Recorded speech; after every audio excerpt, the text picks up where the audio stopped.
Good morning, everyone. I would like to welcome you to today's Board of Curators meeting. I also want to welcome Curator Burnsick, who is appearing by Zoom. And I want to welcome two nominees for the Board of Curators who are seated in the middle, or the front middle if you'll stand up. Dr. Fry and Jeannie Singfield. Say hi.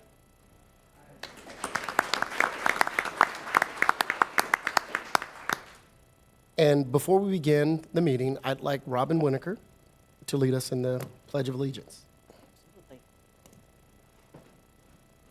I pledge allegiance to the flag of the United States of America and to the republic for which it stands, one nation, indivisible, with liberty and justice for all.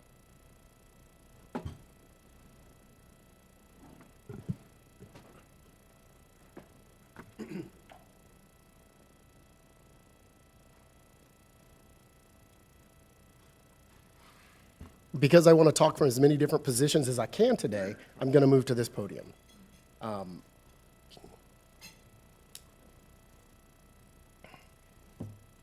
First, I'd like to say it's a great day to be in Rolla. And second, I'd like to call Curator Winokur to the podium.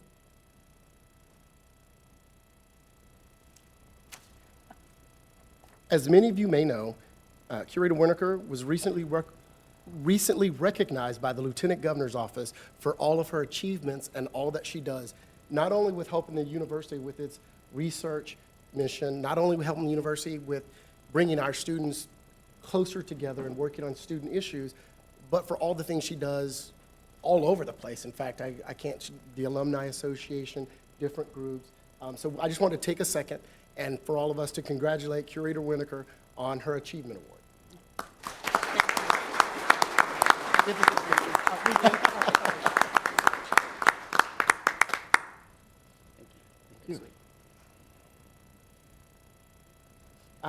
I would like to add that she is there are only 10 people selected in the entire state, and she was one of those 10.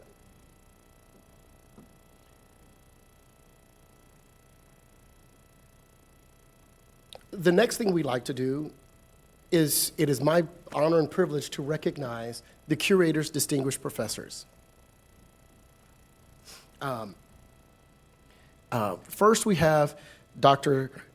Suja Das. Dr. Das is the Daniel St. Clair Endowed Chair with the Intelligent Systems Center. He is a leading expert in cybersecurity, machine learning, data services, and wireless sensor networks. Dr. Das is prolific. He's been published more than 800 times, including 4 books and 57 book chapters. He has also been granted 5 U.S. patents. He founded the business incubator that has received approximately $22 million in grant funding from various sources, and he is a fellow in the Institute of Electrical and Electronics Engineering. Congratulations, Dr. Das.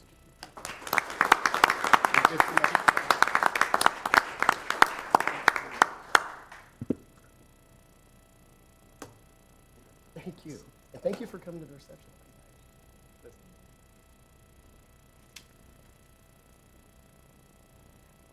Okay.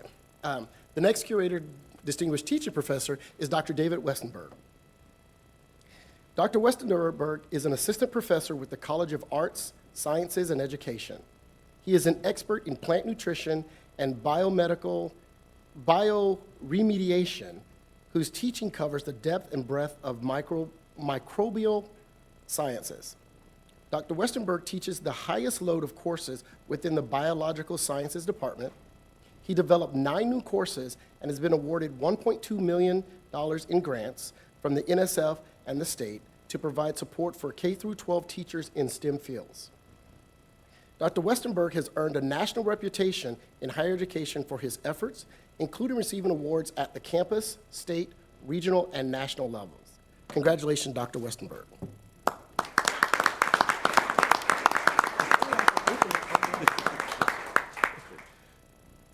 Say cheese. All right. Thank you both.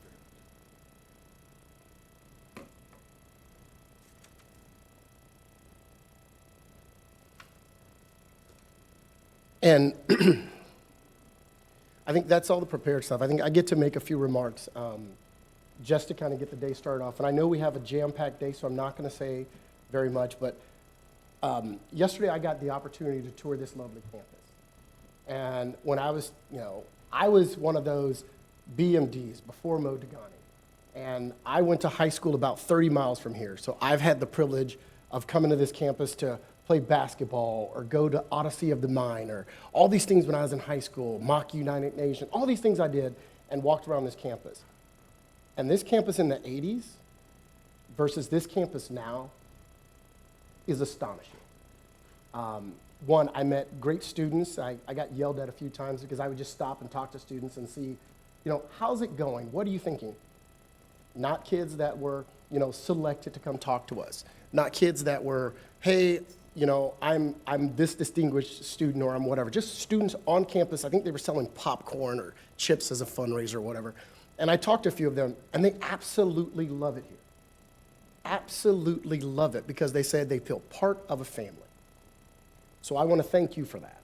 And I want to thank you for all the development that is going on here. It was sad, well, I guess kind of sad for me because I was talking to these kids and I figured, one, how young they are, but two, that this semester is almost over. And everyone is planning for what are we going to do this summer?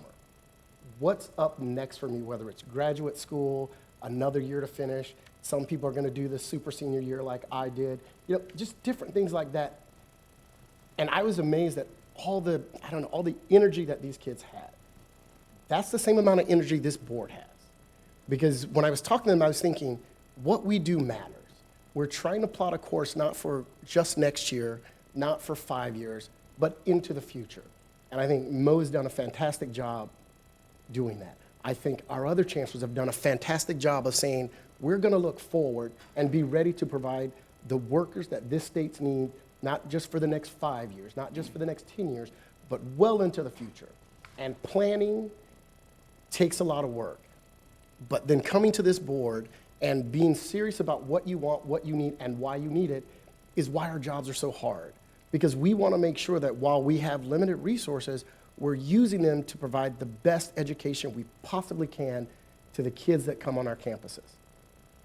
We also want to say, if you're not on our campuses, why not? Every chancellor I've talked to talks about, while we may have less high school students graduating, we plan to increase enrollment. Do you know why? Because we matter. This education matters. Our system matters. And we want to educate these kids because we know we're doing it the right way, whether it's in engineering or biosciences, or I learned this yesterday, how you teach kids with a STEM focus and how they've instituted civil engineering or civil engineering practices in everything that they do. And I'm just amazed, and I was thankful that I got that opportunity to talk to people. So as we sit and we plan for next semester, and as we plan for next year, and as we look at building the campuses of the future, I think this board is very mindful that we have a responsibility to the students, to the faculty, to the staff, and to the state to make sure that we're investing in things that will pay dividends 5, 10, 15, 20 years down the road. So I want to thank all of you for being our partners in that. I want to thank this board for how hard we fight for things that we believe in and how we do it with respect and with courteousness. And I know that our new curators will join in that fight. And so we are excited to get started. And so I'm going to shut up, go sit down, and get this meeting going.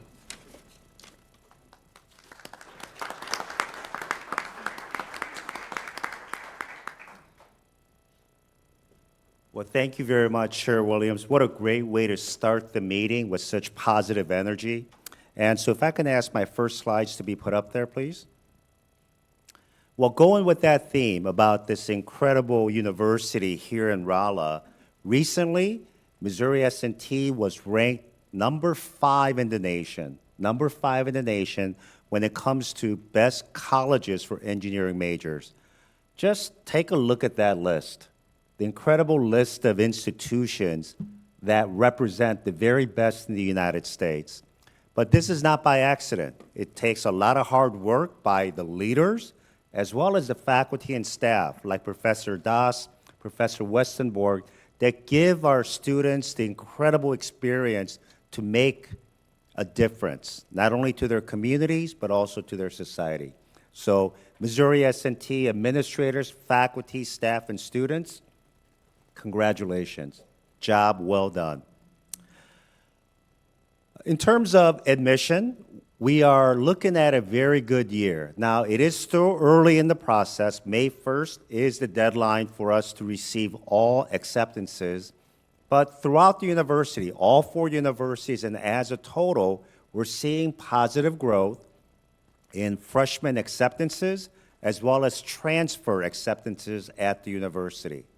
So very positive trend despite the demographic shift and changes in perception about higher ed in states like Missouri. Why do the students come? Because they meet with success. This is Claire Saylor. She is a graduate student in optometry, and she's been named the National Vice President of the American Optometric Students Association. She did her undergraduate from Pittsburgh, University of Pittsburgh, and she joined the program last year. Here at Missouri S&T, Coleman Golding, who's in aerospace engineering, won the Space Club Scholarship that is named in honor of Robert Goddard, who is known as the father of modern rocketry. And in a few months, he'll be in D.C. giving the keynote talk to 2,000 people at that very important plenary session. At Mizzou, we recently learned that 4 of our students received the Barry Goldwater scholarships to pursue STEM PhDs. You can see the names there: Kristen Barwick, Emma McDougall, Jenny Park, and Dylan Fowler. At UMKC,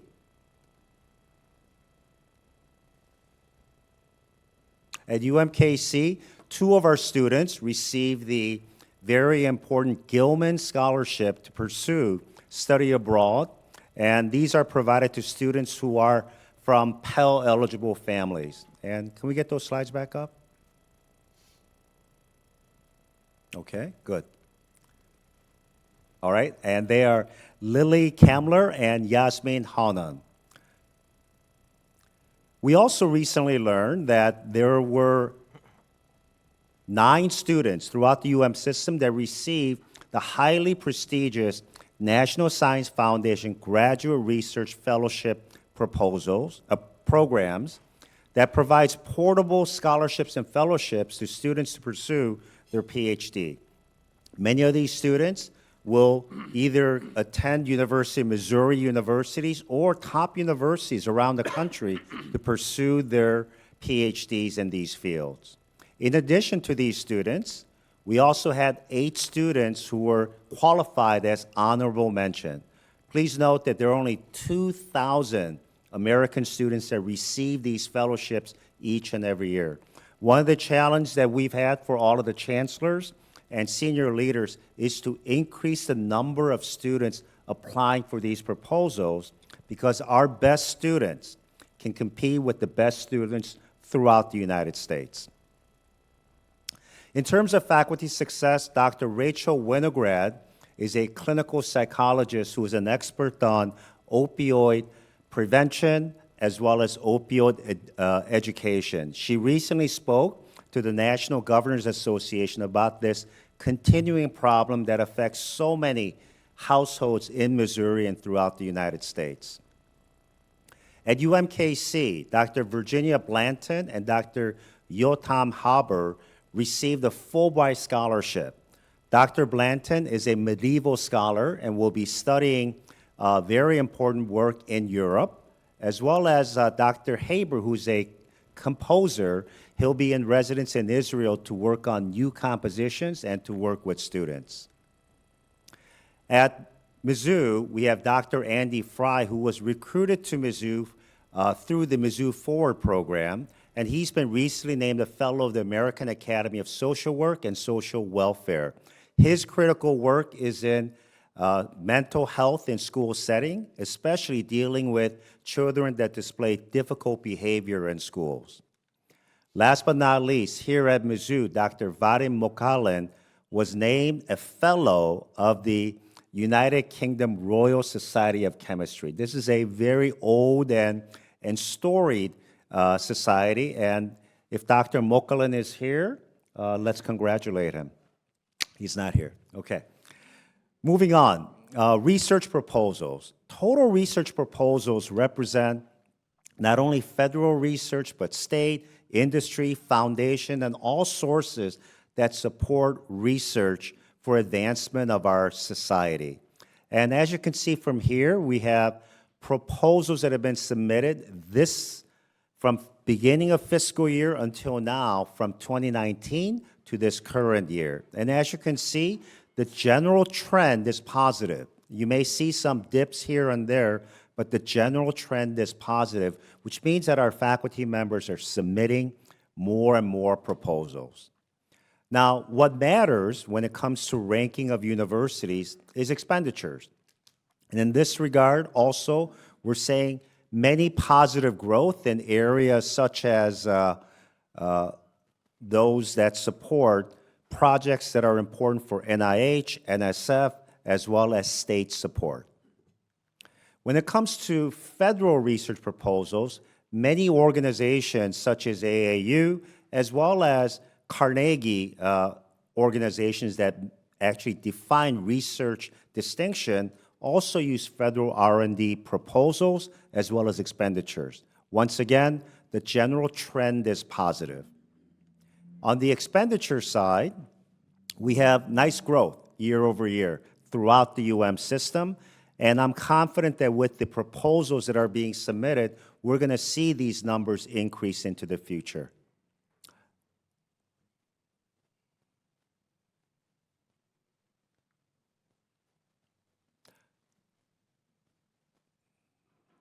Okay.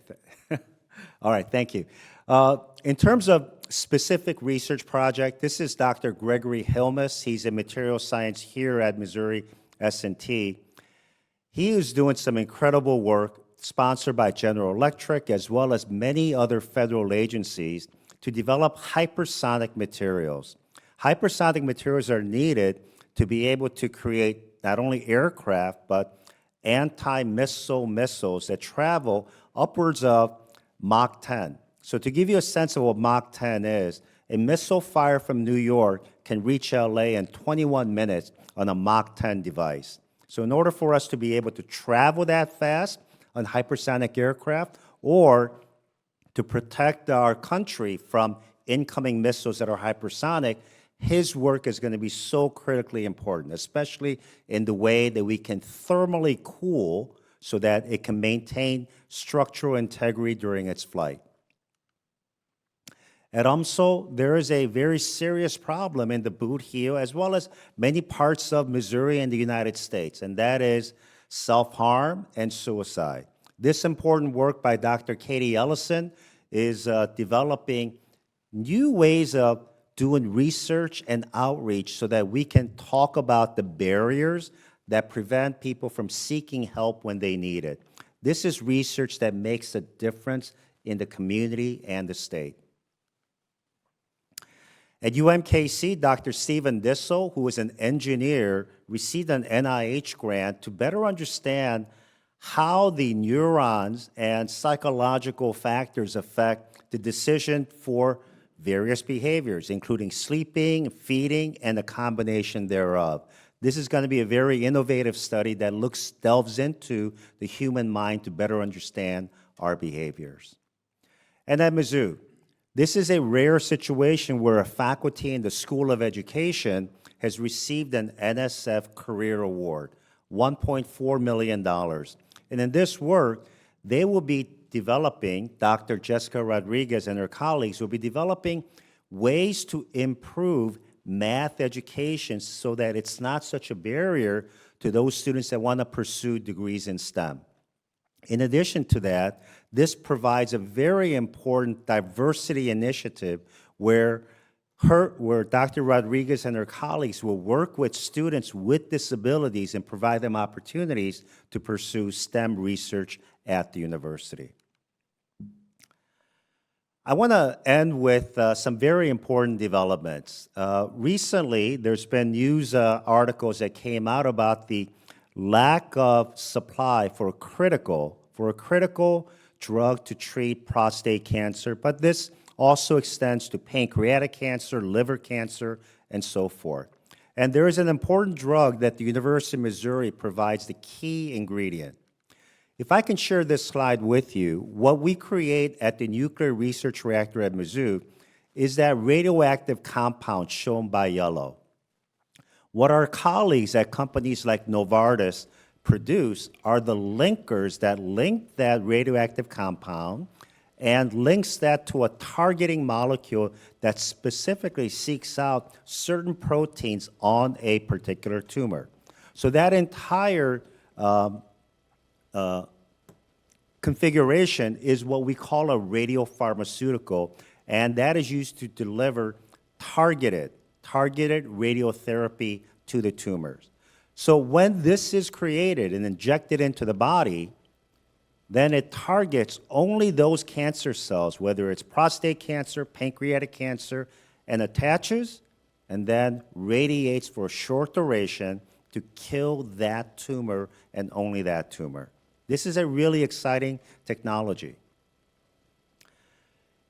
Many people that suffer from prostate cancer experience metastasizing of that cancer that goes throughout the body. But using a very specific imaging technique, using PSMA PET scan, one is able to determine where the cancer has spread through that prostate cancer. And this is from a very important study by Dr. Miyahira that shows what the PSMA level is in that patient using the radio tracers. And as you can see, this is before.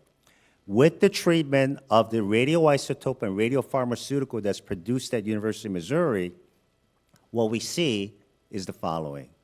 The entire disappearance of the PSMA level to a very low level, and this is a drug that is injected intravenously, and so therefore the targeting is done specifically by that radiopharmaceutical.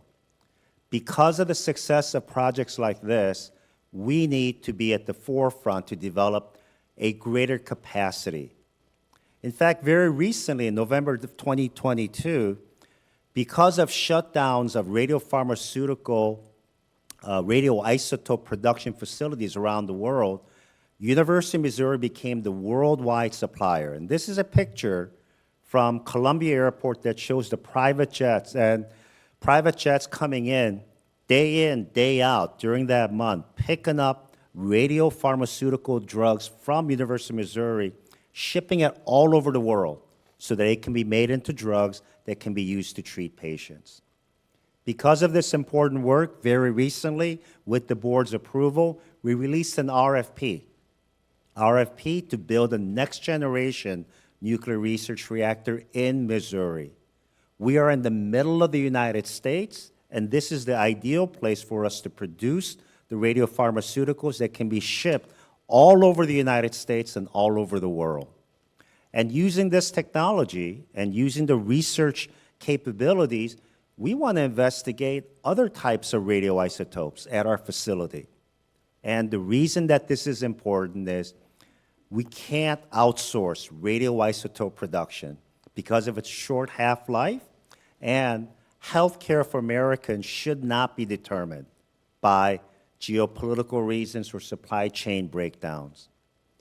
And so we are going to take the next few months to a year evaluating the concepts that are brought forth by the RFP and develop a funding plan that we will present to the board for final approval. But this is truly a unique opportunity for Missouri and a wonderful opportunity for us to develop revenues to support what matters at a university: research, student success, engagement with the state, athletics. All of these important things can be achieved by thinking more broadly about revenue generation at the university. In addition to that, we'll be saving lives.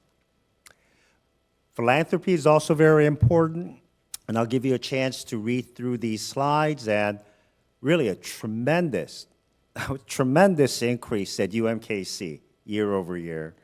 And I know that that fiscal year 21 data for Missouri S&T is an outlier, but I think Chancellor Degani has a chance to break that record, and I know he's up for that. All right, let me end with this slide that shows leadership appointments. I'm not going to read through the names, but let me ask if we have members who are featured there in the audience. If you are here, please stand. Dr. Faley, Dr. Kayat, we look forward to great things from you. So, Chair Williams, that concludes my remarks. Are there any questions or comments? Thank you, President Choi, and Mo, we'll take that money when you find it, okay? Yes. Are there any questions for the president?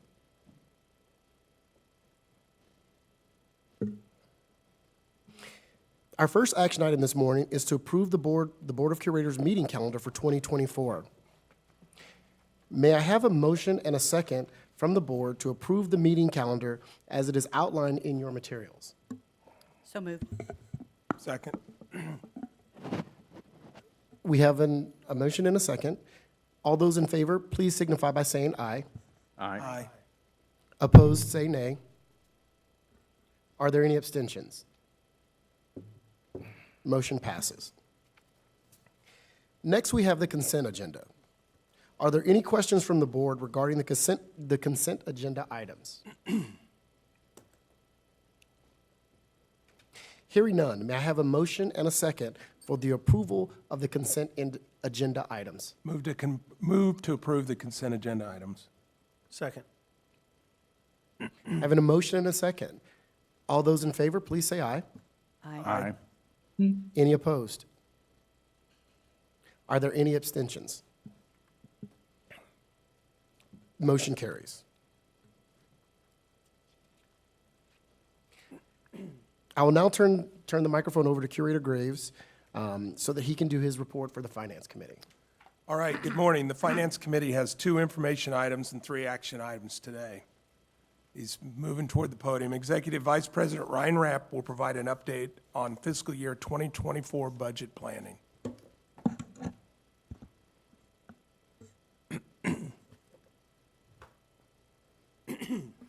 Thank you, Curator Graves.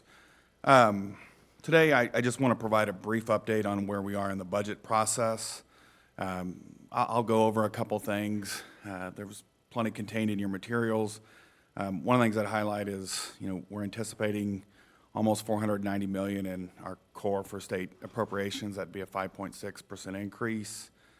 Our plan would be to bring tuition forward in May, and then we'd present a final budget to the board in June. We're finalizing plans with all 4 universities on differential tuition, and then for Missouri S&T and MU plateau tuition as well. We're anticipating tuition increases would be proposed at or below inflationary levels.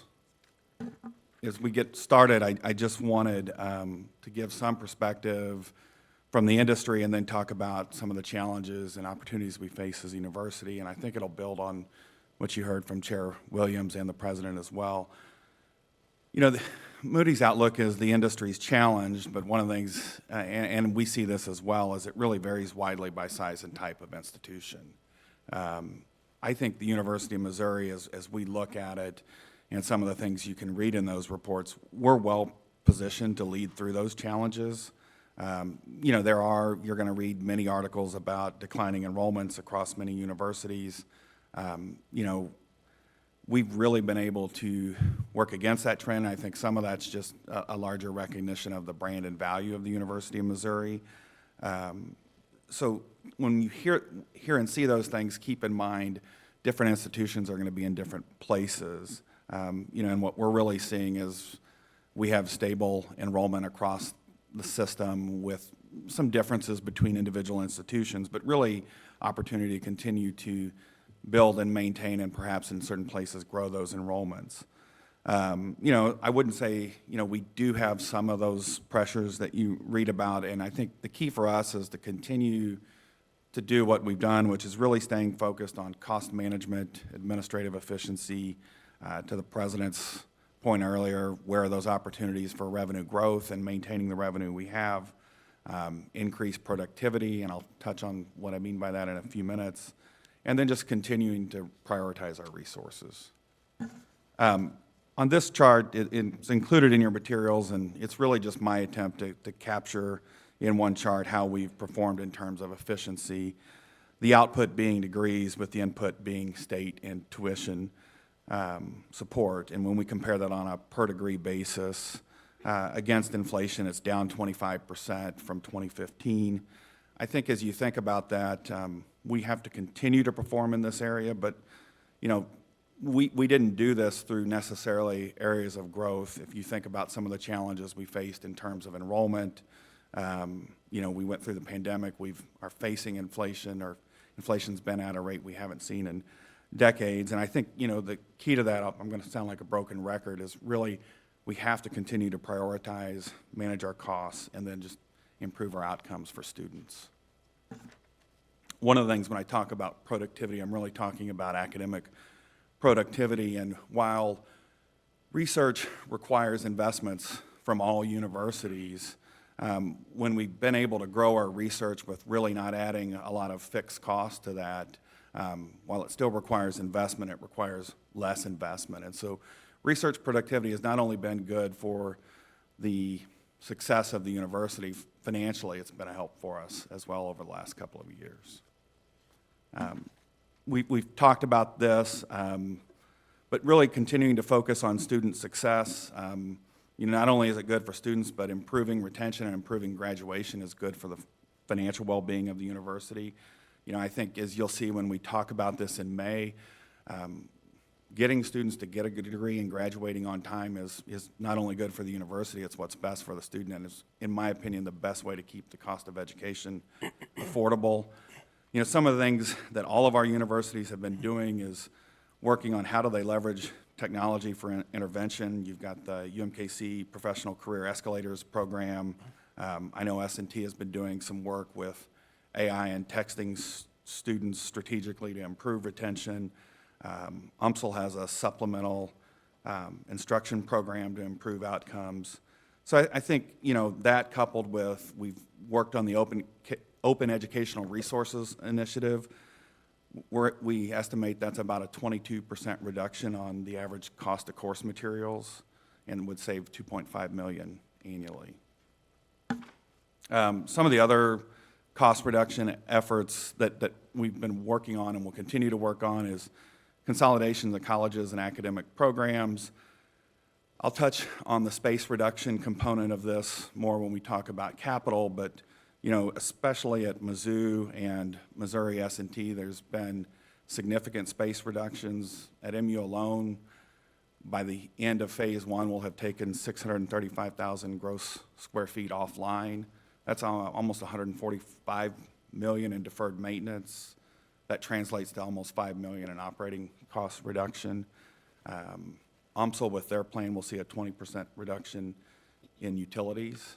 And with that, I'll stop and just take any questions you might have. Actually, I wanted to add one other thing.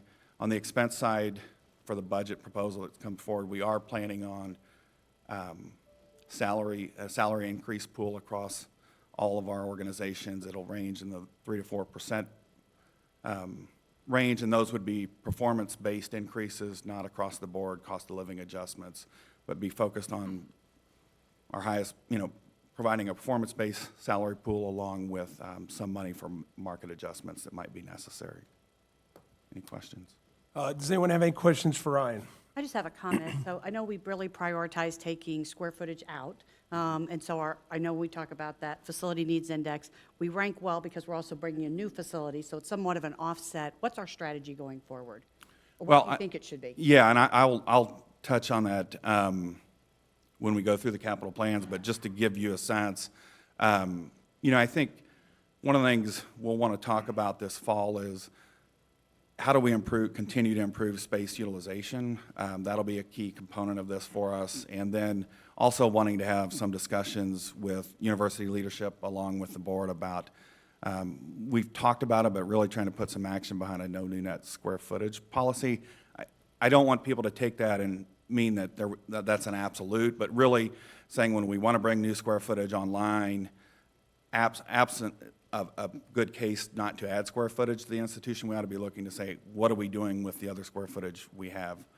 So space utilization will be a key component of kind of the next step in that, along with specifically for Mizzou, the master planning process, which is underway, and we would present to the board in June of '24. Great, thank you. Look forward to it. Any further questions?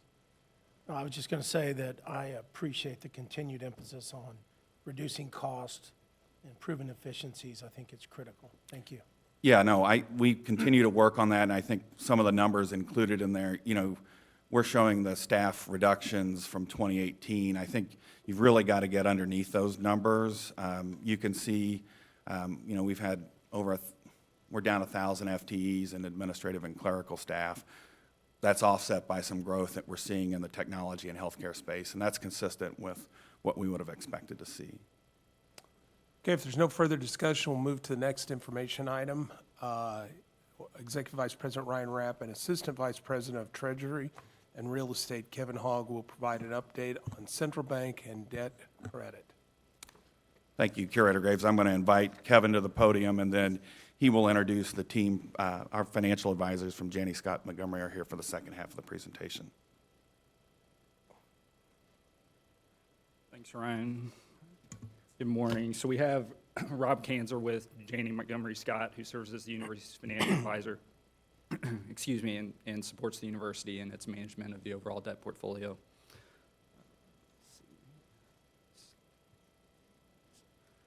So we provide a lot of information in your all's materials, and we'll try to just touch on and move pretty quickly through this so that we can cover your all's questions. The central bank at its highest level provides the business units with capital financing and manages the university's external debt portfolio. Underneath that, the central bank framework uses external financing to fund the internal loans, but separates the repayment schedules and manages the external bonds from a portfolio perspective rather than on a project-by-project basis. The goal of this approach is really to provide a sustainable financing mechanism over a long period of time that achieves stable and predictable borrowing costs for the units and provides the lowest achievable cost of capital. In terms of the debt portfolio overall, there are no significant changes occurring or have occurred in FY22 with roughly $1.7 billion of debt outstanding. The university continues to maintain a AA1 rating and a AA+ rating for Moody's and S&P. Those ratings are among the highest of rated public institutions, which continues to be very positive. Based on current projections, there's no significant changes to the portfolio anticipated in FY23. Underneath that, this slide shows the university's debt portfolio and the composition. The portfolio is comprised of roughly 73% taxable bonds and 27% tax-exempt bonds, and the absolute levels maintained pretty steady over the last few years, as you'll see here. Summary of types of debt. The portfolio consists of system facilities revenue bonds, commercial paper, and other obligations, with the primary portion of that obviously consisting of the system revenue bonds. The university's bonds are secured by a pledge of $1.7 million of revenues. And while we have authorized up to $375 million of commercial paper, the university does not presently have any outstanding. Looking at the portfolio profile, as you'll note, there's material principal amortizing over the next 5 years. Roughly, organically, in terms of loans paying back, that's roughly $200 million. With scheduled bullet maturities, that number could rise up to $450 million if those are not rolled. So that positions us to potentially de-lever the portfolio or reposition it, which gives the university a great deal of flexibility in terms of external debt. Underneath that profile, we're just highlighting some of the milestones. As I alluded to, there is a $100 million bullet coming due in 2024. That will either be rolled or paid off. Again, another bullet in 2026, 28, and 31. These we view as opportunities, again, to either de-lever the portfolio or reposition it, depending on the needs. And these needs will be identified at the time, and then the portfolio will be managed accordingly. In terms of planning for the debt issue, We've highlighted a few elements of the portfolio that could converge in FY '24 and require the university to potentially enter the market. We'll continue to look at these on a standalone basis and to determine appropriate timing. But as of today, if we are in the market, we would anticipate that would be in FY '24. With that, we'll explore the credit portfolio of the university, and Rob is going to take that.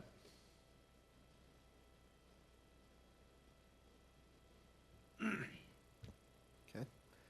Thanks, everyone, for having me, and I'll go through the slides rather quickly, but if you have any questions, please feel free to stop me.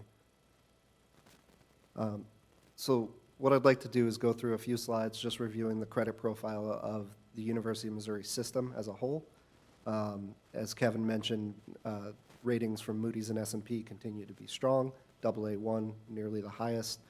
I think most importantly, from a credit perspective, the changes over the last year have been focused on S&P revising the outlook from negative to stable back in February of '22, which is excellent news and speaks to the strength of the institutions and stabilized enrollment.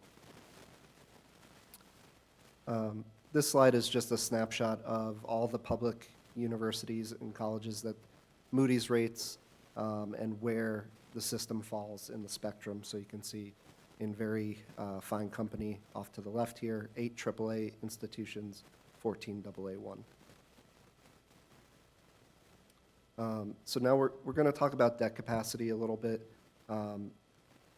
What I'd like to start out by saying, and you may have heard this before, but debt capacity is a little bit of art and a little bit of science. So what you'll see in these slides is both a quantitative view, which is the science, and then the art, which is the qualitative assessment, which very much follows what the rating agencies look at when they evaluate an institution like the system. So the approach that we take is really 4 steps. The first is purely quantitative, and we just look at certain key financial metrics compared to like-rated institutions and just quantitatively assess how much could be issued relative to peers. The second step is to look at what the rating agencies are actually saying about the system. The third step is considering some qualitative factors, and then we arrive at an outcome that's usually a range to reflect that there is some subjectivity to this. In terms of the quantitative analysis, the 2 key metrics that we focus on, the first is spendable cash and investments to debt. That's a measure of balance sheet capacity. And the second, total debt to operating cash flow is meant to be a measure of debt affordability. So we'll look at those now. So this slide is looking at spendable cash and investments to debt, balance sheet capacity metric. You can see that based on fiscal '22 numbers, the system is kind of right in the middle there, slightly weaker than the peer group median, but still well within the range. Based on this metric and the guideline that we use in terms of the limit, so to speak, we estimate additional debt capacity of $270 million. That is this metric in isolation. Ultimately, when we're talking about debt capacity and also talking about how the rating agencies view you, it's really a big holistic picture of the entire organization. So this is just one metric. On this slide, we're looking at total debt to operating cash flow. We look at a 5-year average just to effectively smooth out operations from year to year, particularly in the last few years with what's been going on. Based on this metric, again, you'll see that the system is kind of in the middle of the pack here. In this case, a little bit weaker than the median, but still showing capacity of about $310 million. As far as what the rating agencies have been saying about the system, on this slide, we're really focused on, there's commentary in each report that effectively says this is what could lead to a downgrade in the credit rating. Really not a lot to speak of here as it relates to debt and leverage, which suggests that, there is capacity here. They're not saying, oh, if the metric reaches X, this would be a problem or anything like that, so that's good. On the next slide, we talk about qualitative factors. You know, you read any system report from Moody's or S&P, you're going to read about the position as the flagship in the state, the relatively strong state support, the excellent financial policy and strategy, all big credit positives here. The other thing we look at is how much debt is going to be potentially repaid over the next couple of years, and as that debt is repaid, it essentially frees up capacity to issue more debt, should that be appropriate. So bringing it all together, you know, as we look at each of these things quantitatively, clearly there is some capacity based on these metrics. From a rating perspective and from a, you know, we kind of categorize that as neutral. From a qualitative standpoint, we think it's positive based on the standing of the system, its brand, and also the pay down of debt. And so as of right now, we're estimating debt capacity for the system at its current rating level in a range of 200 to 300 million. The one thing that I would point out is that this is a point-in-time analysis. So, you know, that's why it's important to review this every year. We come back here and talk about this to kind of update and reflect, you know, the current trajectory of the institution. We don't need the disclaimer. With that, I'd be happy to answer any questions or turn it back over. Does anyone have any questions for any of the, I have a question. okay? When you're talking about paying down this debt, and you got regular pay down, the last one you showed, Yep. and then the bullet maturities, okay? You're going to pay this debt down out of cash reserves? Is that what you're talking about? I mean, where's the money come from to pay? You know, the regular, I understand you got regular payments, so you bet when the bullet comes, $100 million bullet comes up, you know, is that just cash that you're going to use to pay this debt down? Yeah, so the way that works is you have natural occurring principal amortization in the internal loan portfolio that accumulates in the central bank and builds up over time. And so as we have external bond principal come due, that money is transferred out of the central bank to bondholders to pay down debt externally over time. And so that natural buildup, we will either pay down, depending on if we have a need at the time to recycle into new loans internally, those external bullet maturity amounts, or we will roll that out as new debt and bring that capital back into the bank to continue to use it as internal loans. But as you present this, you have that cash in the central bank available to pay down this debt, including the bullets. Over time. So as we continue to lend that money out, there's a mismatch of timing. So we may get to the point on, let's say, the 2026 bullet, where we've lent out, let's say, half of what is due at that point in time, and it's spread out over additional duration. We would then roll that half of the bullet forward as additional debt because we don't have those funds presently. They've been lent out over a longer duration than that bullet is scheduled on. So it continues as sort of a perpetual model where you continue to extend debt and lend it out unless you don't have a demand from your internal borrower base, and that's where you then retire those bullets rather than continue to extend them. Because when you were presenting, you were talking about 24, that there'll be this maturity in these bullets. The bullets just mean it's ready to come due. All due at one time. Not only that, plus the interest that wasn't paid as it went along, right? That's all at once. So the interest is paid along the way. The bullet, the principal balance is all due at the end of the term. Okay, so the opportunity, I guess the rest of my question is, and then it'll be finished. Sure. You know, when you have the opportunity in 2024, you know, the cost of borrowing seems to be, you know, quite a bit higher than it was just 2 years ago. Yeah. Now, it seems like that means that's not that much of an opportunity. The timing is not really particularly on our side at 2024. Yeah, so the primary sort of consideration at that point in time will be, do we have a demand for those balances that we hold, right? So we get to that maturity date and we're holding $100 million in the central bank. Do we need that $100 million to loan internally for projects or not? And if not, and that money is there and available and hasn't previously been lent, then we would look to delever, unless it was advantageous from an external market perspective to go ahead and enter the market and bring debt onto the balance sheet. And so, our first sort of order of business is determining, do we need the debt on the basis of our internal loan demand? And then sort of secondarily, what are the market conditions? And is it advantageous for us to enter the market for one reason or another to access cheap capital or whatever it may be? So, in terms of 2024, where we stand presently is we have the $100 million balance in the central bank, and our intent is presently to pay down that bullet. If circumstances change or if for some reason we get to that maturity and that there's a reason for us to take a different direction, we'll assess it at that time. But where we're preparing and sort of headed is we would delever that bullet presently, if asked today. Thank you. Yep. Any other questions? All right, no further discussion. We'll move to the action items. Executive Vice President Ryan Rapp will present the voluntary vested termination benefit buyout.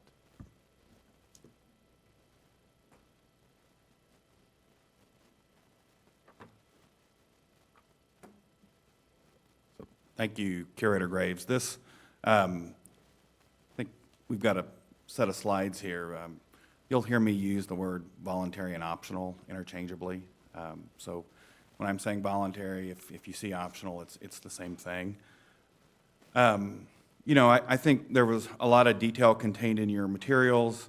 I want to be clear on just, not only what we're proposing, but what does it mean.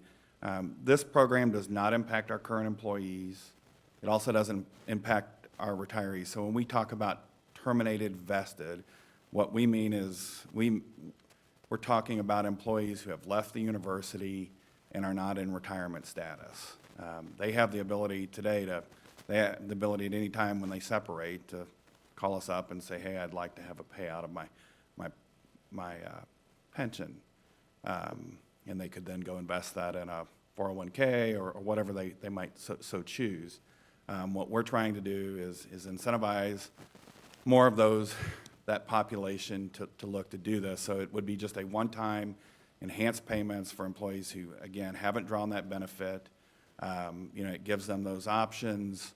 And I think not only do we think it helps shore up, although on the margin, the pension plan, it also puts fewer members. There's some administrative burden that it relieves us of in terms of having to track. As far as our timeline, we're seeking the board's approval of the plan amendment to do so today. Then we would be communicating with our participants in May. We would to know that the window is open. We'd be doing some work.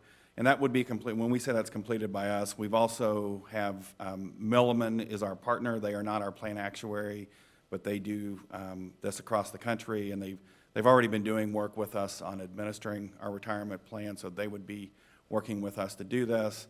In September, participants would get their personalized statement of what the offer or of what they have available to them. Then the window would be open in October. It closes in December, and then we would send checks in March of 2024. I think, again, this is an action we're seeking to take on the margins that helps continue to improve the position of the pension plan. Our pension plan remains in good health. I don't have any concerns in terms of members in the plan not receiving what they've earned. Our funding status continues to be above other public pension plans. It's in your annual benefits report. I think the actuarial funded status as of October 1 was, I think, just below 80%. The board and the university have always been committed to making the required contributions to ensure the plan remains in good status. With that, I'd entertain any questions you might have relative to this presentation or the materials contained in your packet. Questions? All right, if there's no further discussion, may I have a motion and second from the committee to approve the voluntary vested termination defined benefit buyout as outlined in the materials before you? So moved. Second. All right, we have a motion and a second. All those in favor signify by saying aye. Aye. All those opposed, nay.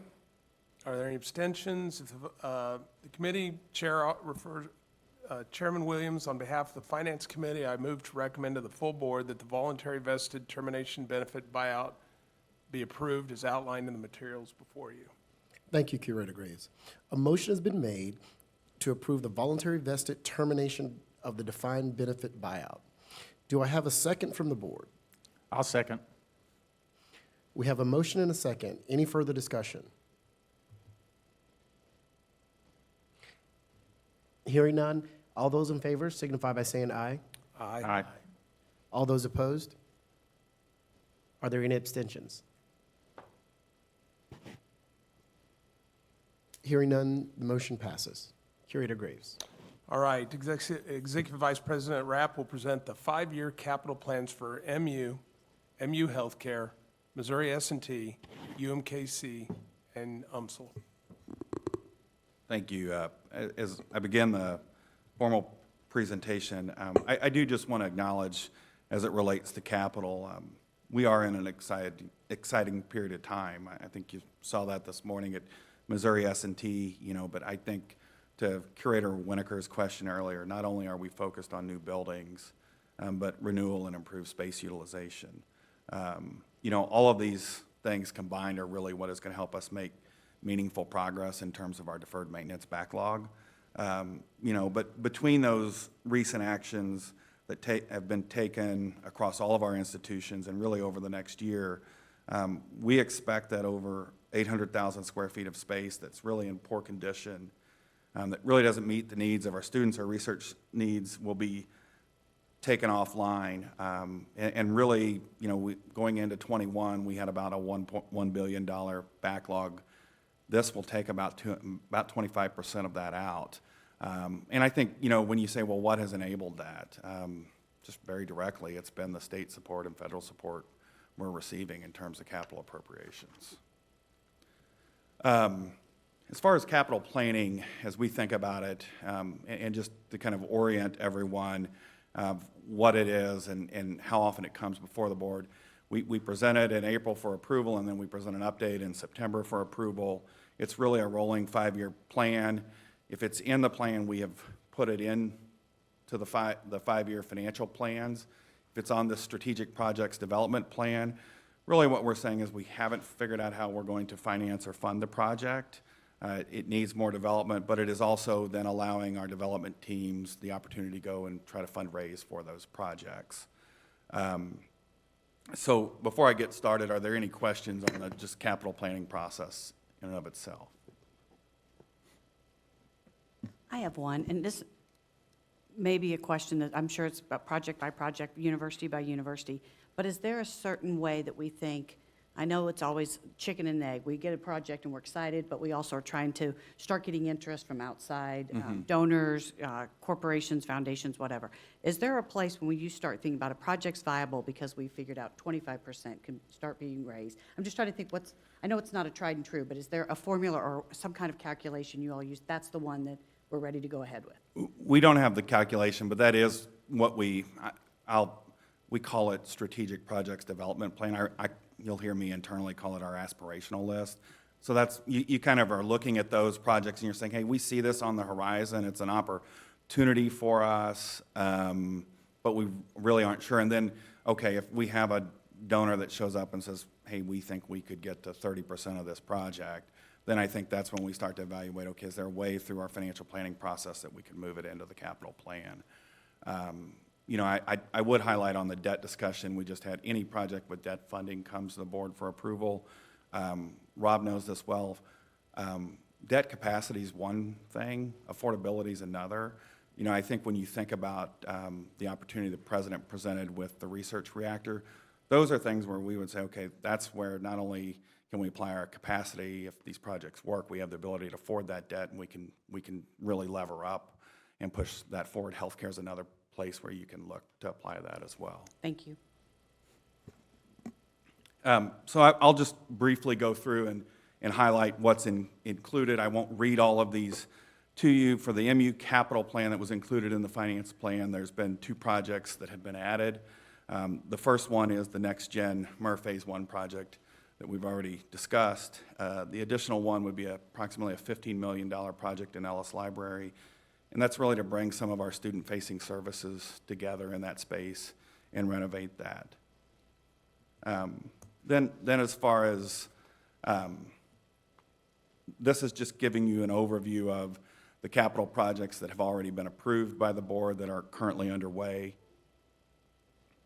And then this is the list that is projects we're working on, but we don't yet have a firmed up plan on how we move forward with those. There have been 2 additions to this plan since this was last approved. One being the medical science building renovation phase 3. The other would be a laboratory for infectious disease research. We would anticipate, if this does move forward, it would be something that would be entirely grant funded. For MU Healthcare, there's nothing new. This was included in the last plan as far as related to consolidation and inpatient services expansion and office and an ambulatory project. This was added and really would probably not look to move forward to this until the master planning process at MU Healthcare is complete to evaluate the need and the financing for the project. With UMKC, there's been a couple of projects that we have added, but you can see what's also been approved here. We added the Student Success Center as well, and are looking to fund that through a combination of internal resources and gifts. The KCUR building is a $25 million project that would be funded exclusively from gifts. So those are the 2 additions to the capital plan. Then as far as the strategic project development plan, it's consistent with what's been presented in the past years. For S&T, the engineering research laboratory and Schrank Hall projects have been added or have been on the capital plan for a number of years. This is really consistent with what you've seen in the past. And then you can see the projects that have been approved that are currently underway with the Protoplex and substation relocation. There are 3 new projects that have been included in the strategic projects development plan. The first being the Bioplex project. It's a 105,000 gross square foot building. Currently, we'd estimate it would be in the $90 million range. And if it were to move forward, would anticipate gift funding. The computer science building renovation project is approximately a $20 million project. And if it moved forward, we would look to fund that through gifts and a combination of state support. There's also a renovation of the physics building that's been added that's in the $24 to $25 million range, and that would be a combination of gift funds and state funds if it were to move forward. For UMSL, I think there's been a lot of activity in terms of projects that were approved this last year.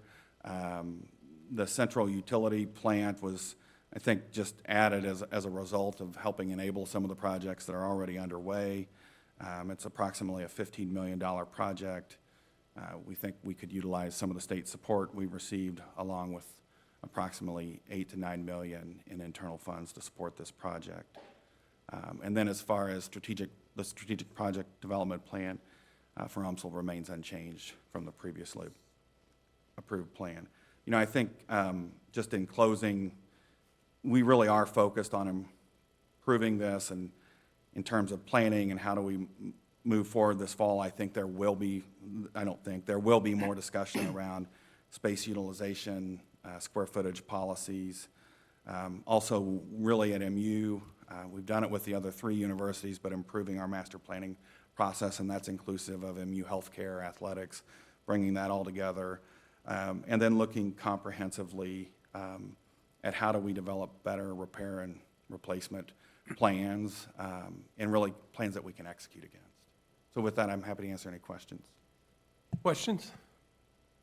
All right, if there's no further discussion, may I have a motion, a second from the committee to approve the 5-year capital plans for MU Healthcare, Missouri S&T, UMKC, and UMSL as outlined in the materials for this meeting? So moved. Second. All right, we have a motion and a second. All those in favor signify by saying aye. Aye. Aye. All those opposed, nay. Any abstentions?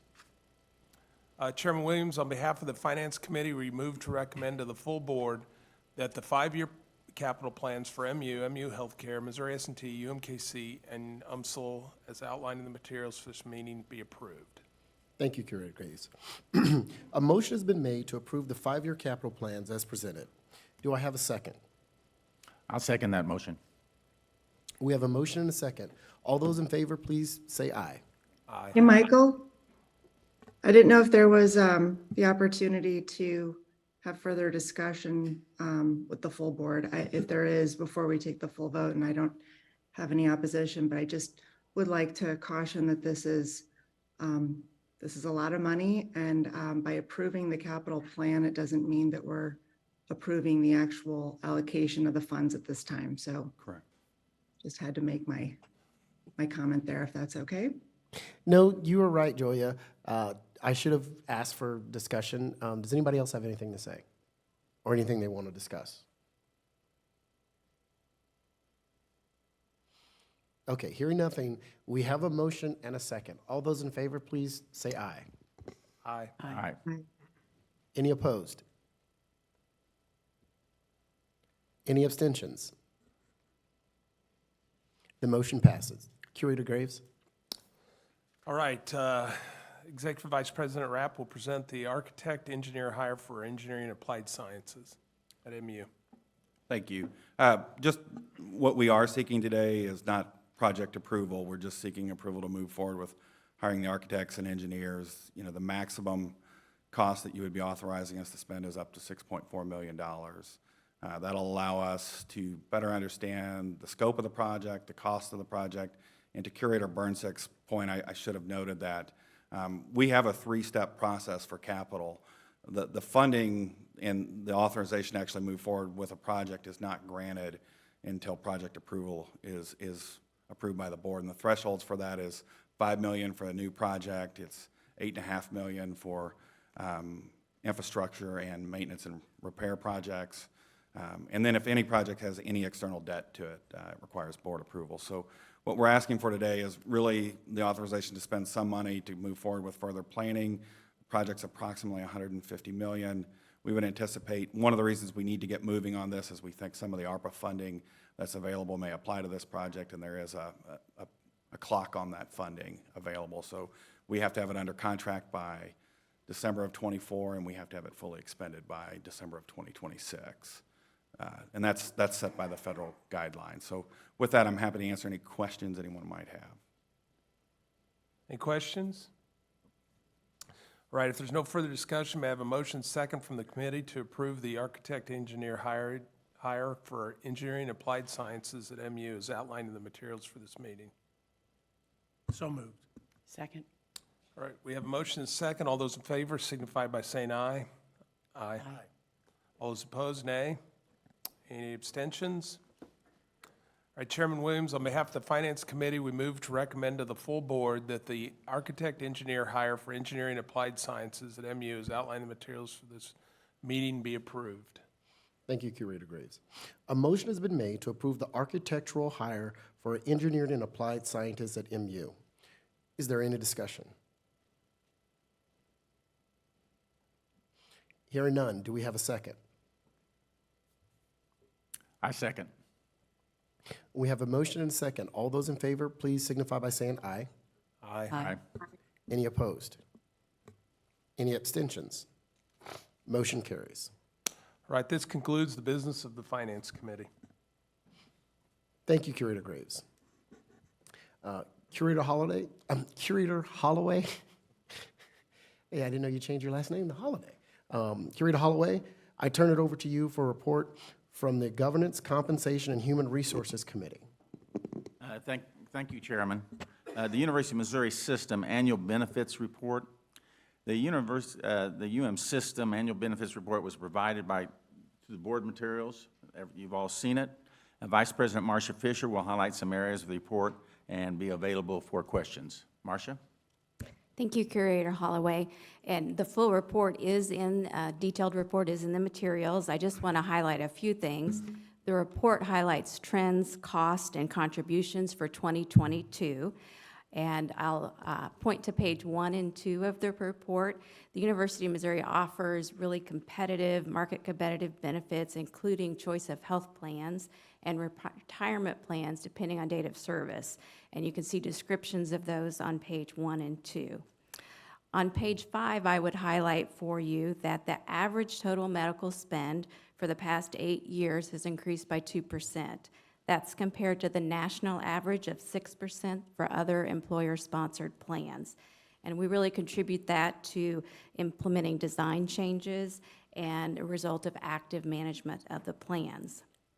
As a result of those cost measures, in 2022, there was a 0 premium increase for active employees, and that was following an increase of only 1% for active employees in 2021, and that's highlighted for you on page 7. Each year, in talking about the pension plan, the university completes an actuarial valuation, and that full report is included. On page 15, I'd highlight for you, and following up what Vice President Rapp also said, the plan's actuarial funding ratio is 78%. In Appendix C, I would highlight for you that there's the 3-year roadmap that goes through each of our plans over the next 3 years for our benefits, our pension review, as well as others. And just one thing to highlight for you, the PTO implementation is well underway. And just recently, we had about 20 sessions and about 3,000 employees attending. And I would highlight, I think Cindy Nelson, are you here? Wave your hand. On this campus was very active in doing those sessions, and I believe those were well received. And then finally, before turning over to see if you have any questions, I wanted to highlight 2 groups for you. The Total Rewards Advisory Committee is made up of faculty and staff and retirees, and they meet with me and my staff frequently, going through these types of issues with us. And what I really appreciate about them is they help us make the tough calls. They give us feedback, they give us input, they hold us accountable, and it, I think, makes us better. And so I don't know if I have any Total Rewards Advisory Committee members here, but if I do, you could stand. Okay, probably not. The second group I'd like to acknowledge is the Staff Advisory Intercampus Staff Advisory Council. And that's another group that we really rely on in helping us vet these types of things and also explaining to their colleagues some changes. I know I have a couple of people here. If you could stand up and wave, just appreciate Austin, Chair, and others that are here. And finally, I have a couple of my team members here who have done a lot of work in this space, and I'd like to acknowledge Jessica Baker, Carol Wilson, and Carrie Lyman for all their good work in this space. With that, do you have any questions for me? Any questions for Marcia? Comments? I just would follow up, a big thank you to you and your staff. I know how thorough you've been and appreciate the sessions you're having, and that takes a lot of time, and you've given a lot of thought to it. So thank you, and thanks to everybody who came, the staff council and your team. Thank you. Robin, you're so right about that. You know, we went through the PTO and we decided to go with the program and all the changes, but implementing it and get all the employees and staff, faculty all up to snuff and how the changes affect them. It's a big task, along with all the other work they do every day. Okay, so I just want to thank you and your team, and I know they've been working hard. And Robin, your comments was right on. Thank you, Chairman. Thank you, Curator Holloway. Right now, we're scheduled to take a short 10-minute break, so we will resume at 10:25.